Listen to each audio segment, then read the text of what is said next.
Terje, rõõm on kohtuda. Mis sind on toonud doktor Ohira stendi juurde? No ainult head kogemused, et mul on juba üks kuur selja taga ja praegu käib teine kuur.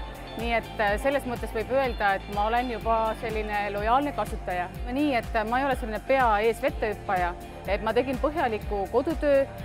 Jaanaga saime 2 korda lausa kokku. Jaana seletas põhjalikult, mis need kõik on.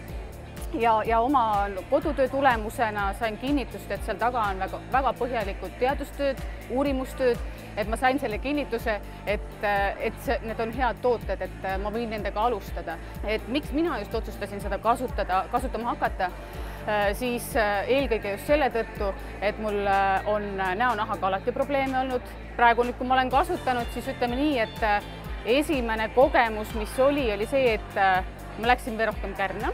Ja see on täiesti loomulik protsess, kuna keha hakkab väljutama neid mürke ja ebavajalikku, siis võivad tulla sellised tagasilööbid. Aga kui selle protsessi ja selle perioodi üle elad, siis pärast seda on taevas.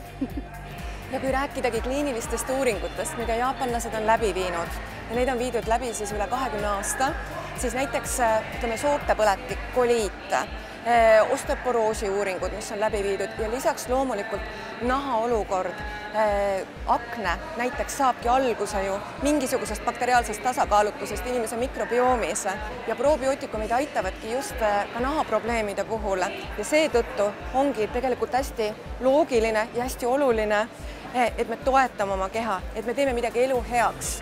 Probioos.